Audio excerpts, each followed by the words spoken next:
Hello, in this video we're going to talk about power for the second time. We've talked about power once already when we talked about work, and in that case power was equal to the change in work with respect to time. Here we're going to be a little bit more general. Power is actually the change in any kind of energy with respect to time. And we can have an instantaneous version or we can have an average version. The average power then is the change in energy over the change in time. And like was true for when we talked about work, it's not that unusual to use the average power in place of the instantaneous power, because that tends to be what's a more useful and more measurable quantity to say over 10 seconds, how quickly is my machine here using energy. Alright, well that's a pretty short little slide, right? So we're going to put in an example. Give me a moment, I'm going to pause, I'm going to type up an example, and we'll do a calculation with power. Okay, so here is our question. How long does it take a 200 horsepower car with a mass of 1,000 kilograms to accelerate from 0 to 30 meters per second, assuming that it gets to use all of that power for acceleration? A real car is going to actually use a lot of its power to push the air out of the way. Like we talked about in the previous video, so that would be energy dissipated to the air. But we'll just ignore that fact just to keep the problem in the calculation straightforward. We do need one conversion factor here.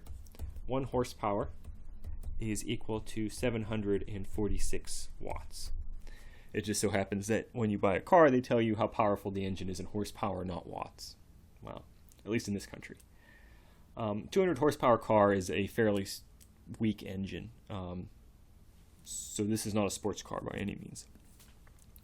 Okay, so first thing, should we use instantaneous power or should we use average power? Well, in this case, we want to use the average power.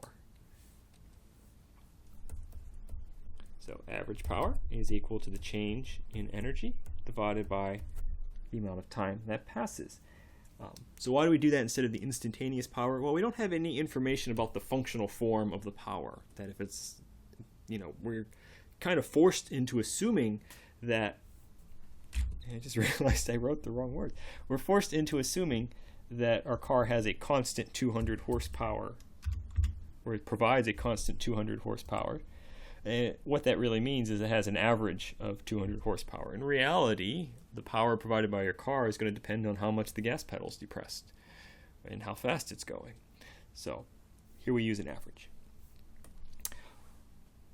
Alright, so delta t, that's what we want to solve for, how long it takes to accelerate, is equal to the average power divided by the, delta t is equal to the change in energy divided by the average power.